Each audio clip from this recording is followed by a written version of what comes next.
Cuando los primeros españoles intentaron comprender cómo gobernar a los mapuche, cometieron un error que jamás lograrían corregir. Creyeron que el poder residía en figuras visibles, en jefes identificables, en estructuras comparables a las que conocían en Europa. Buscaban reyes donde no los había, leyes escritas donde no existían y jerarquías rígidas donde solo había relaciones vivas. Durante los primeros años de contacto, los informes coloniales repiten una misma idea: la dificultad para someter de manera definitiva a un pueblo que parecía reorganizarse incluso después de perder batallas. Desde la mirada imperial, aquello resultaba desconcertante. No entendían cómo, sin una capital ni un soberano central, los mapuche mantenían cohesión y continuidad. El error no fue militar, fue conceptual. La sociedad mapuche no estaba construida para ser controlada desde arriba. No dependía de órdenes emitidas desde un centro ni de documentos que fijaran autoridad. Su fuerza residía en una estructura más profunda, menos visible y mucho más resistente al dominio externo. Mientras el imperio intentaba imponer su modelo de gobierno, el mundo mapuche seguía funcionando bajo principios propios, ajenos a la lógica europea. Principios que no podían ser abolidos con decretos ni quebrados con castigos ejemplares. El dominio colonial se basaba en la sustitución. Reemplazar autoridades, reemplazar creencias, reemplazar normas. Pero este método fracasó porque no había un sistema central que sustituir. Cada comunidad se sostenía sobre vínculos que no dependían de la aprobación de ningún poder externo. Los españoles nunca lograron identificar con claridad dónde residía la verdadera continuidad mapuche. Pensaron que estaba en los guerreros, en los jefes de guerra o en las alianzas visibles. Sin embargo, incluso cuando esas figuras eran derrotadas o eliminadas, la sociedad no colapsaba. Esto se debía a que el orden mapuche no se transmitía desde instituciones formales, sino desde la vida cotidiana. Se enseñaba, se recordaba y se reproducía sin necesidad de escritura ni de proclamaciones públicas. En ese contexto, la familia no era solo un espacio doméstico, sino el núcleo donde se formaba la identidad, la memoria y la pertenencia. Cada individuo aprendía desde temprano quién era, de dónde venía y a qué debía lealtad. No por imposición externa, sino por convivencia. La conquista intentó intervenir en ese espacio, pero nunca logró controlarlo del todo. Las misiones religiosas, los censos y las reducciones buscaron reorganizar la vida mapuche bajo nuevos parámetros. Sin embargo, estas transformaciones fueron superficiales. Bajo ellas, el sistema profundo permaneció intacto. La transmisión de valores, normas y recuerdos seguía ocurriendo fuera del alcance directo del poder colonial. Y mientras esa transmisión continuara, la identidad mapuche no podía ser erradicada. El imperio creyó que el paso del tiempo jugaría a su favor, que las nuevas generaciones, nacidas bajo dominio español, abandonarían gradualmente sus formas antiguas. Pero no comprendió que esas generaciones seguían siendo formadas bajo una lógica distinta, heredada y sostenida con precisión. Así, la resistencia no siempre se manifestó en enfrentamientos armados.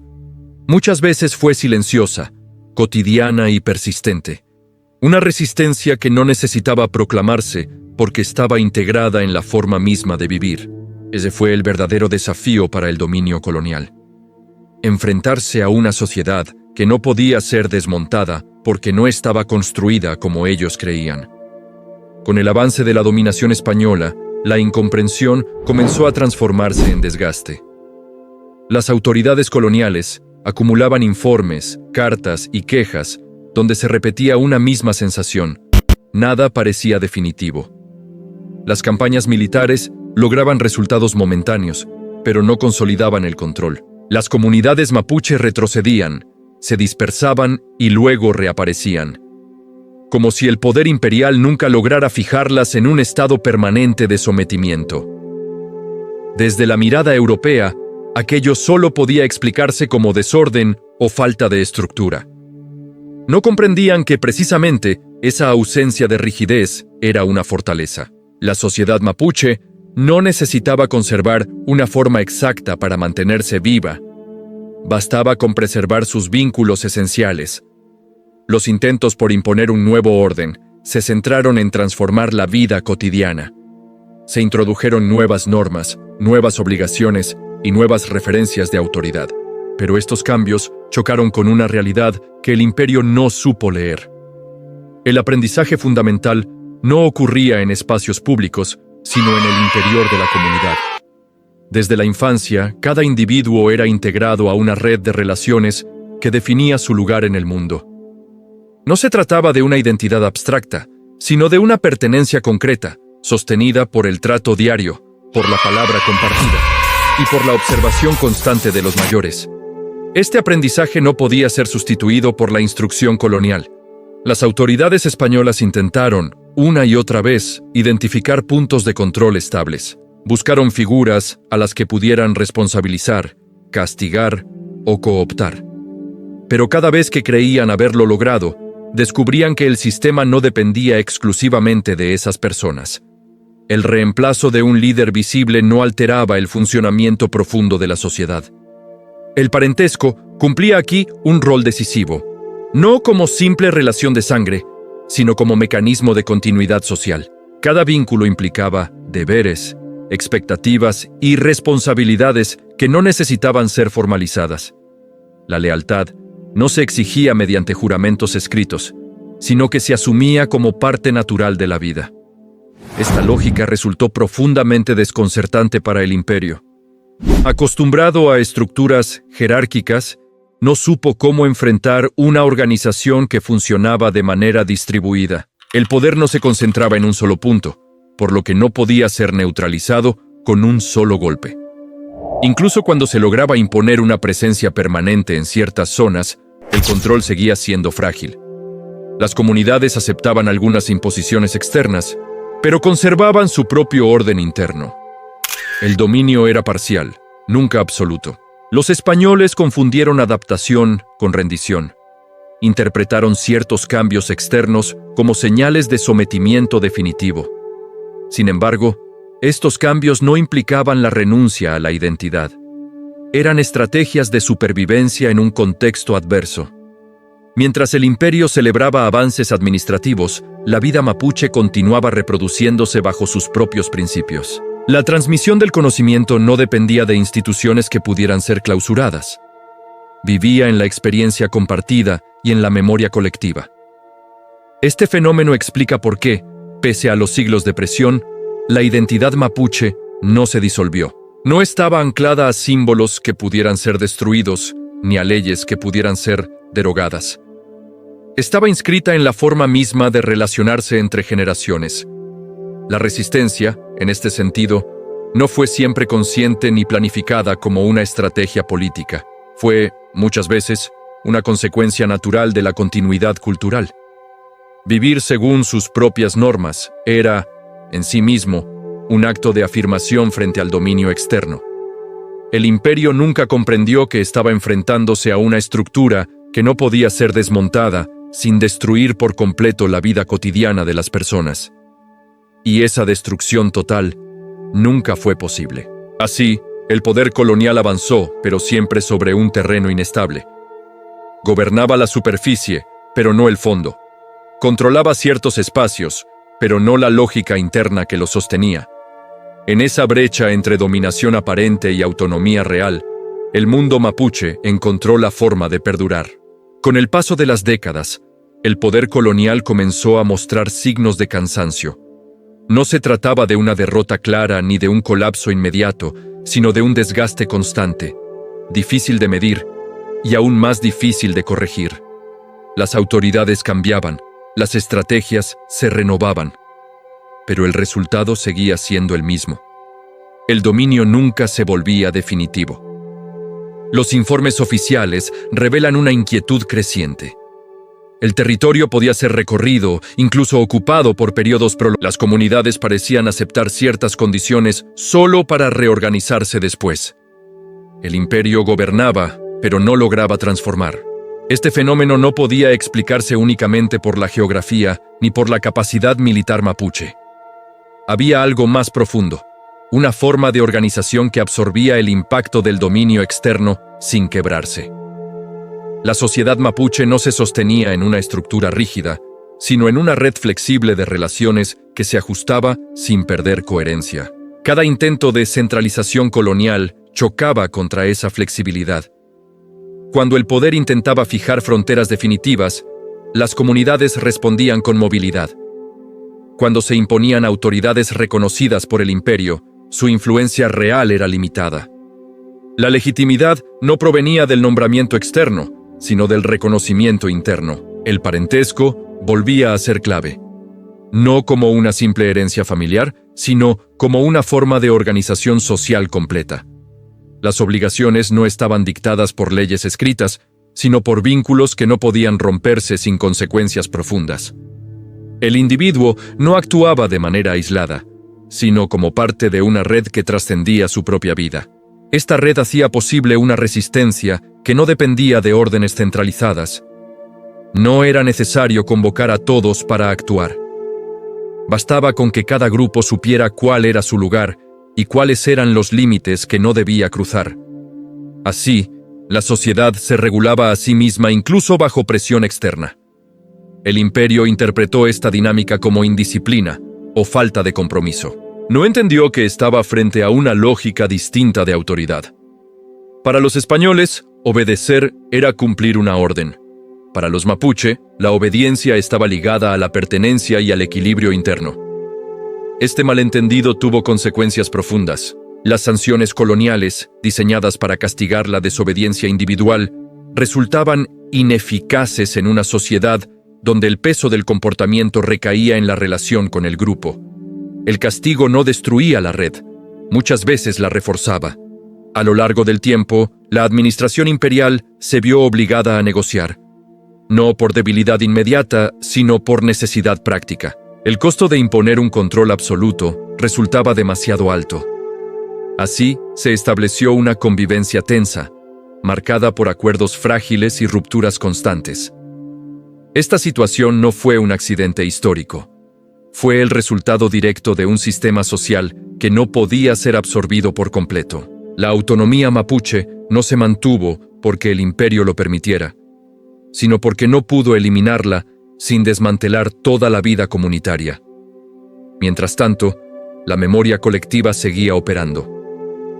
Cada generación heredaba no solo relatos de enfrentamientos, sino también la experiencia de haber sobrevivido.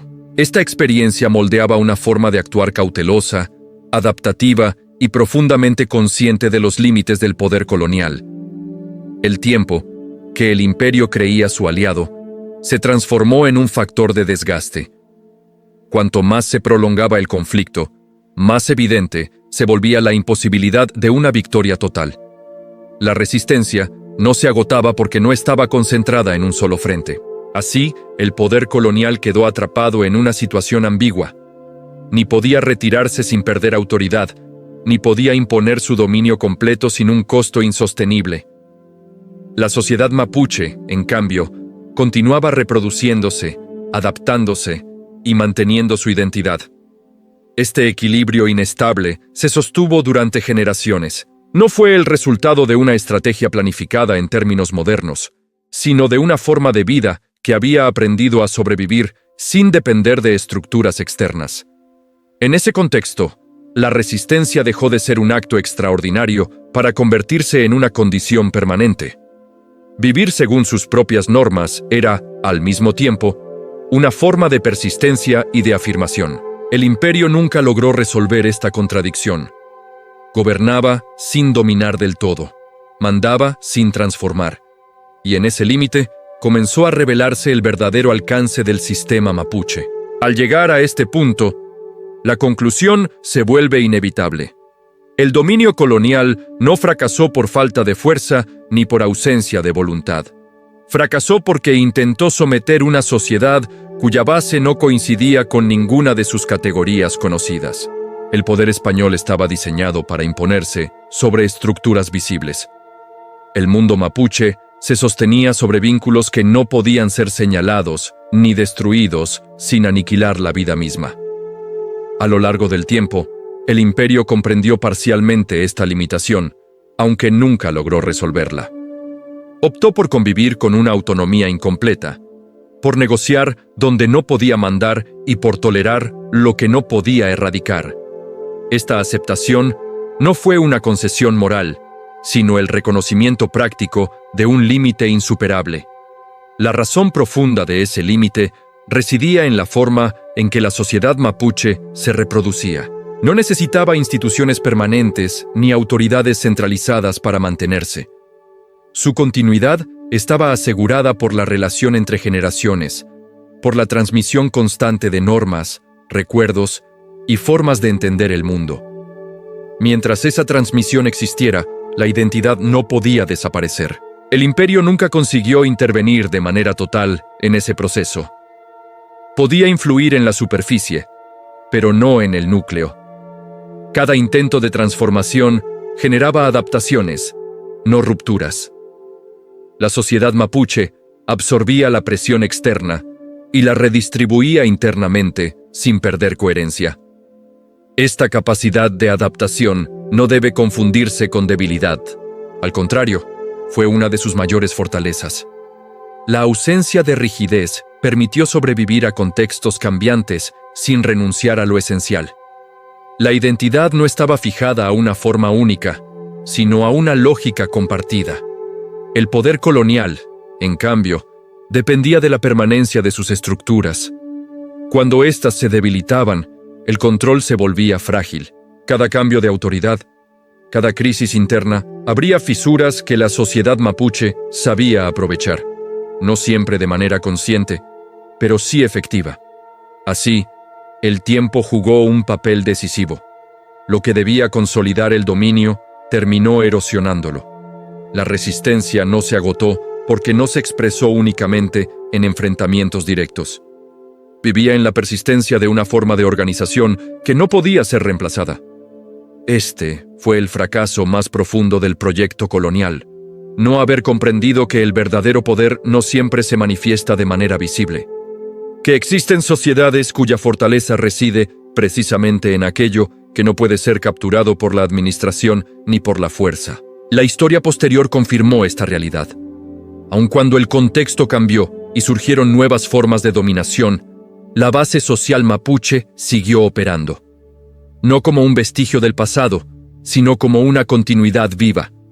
El parentesco, los vínculos entre generaciones, la memoria compartida y la pertenencia comunitaria demostraron ser más resistentes que cualquier imposición externa, no porque fueran inmutables, sino porque supieron transformarse sin perder su sentido. El imperio se retiró dejando tras de sí documentos, fronteras y estructuras administrativas. La sociedad mapuche permaneció, sosteniéndose sobre aquello que nunca pudo ser conquistado. La forma en que las personas se reconocen unas a otras como parte de un mismo mundo. Esa fue la verdadera derrota colonial. No una derrota proclamada, sino una imposibilidad permanente. Intentaron dominar un sistema que no estaba construido para ser dominado. Y mientras esa incomprensión persistió, la continuidad fue inevitable.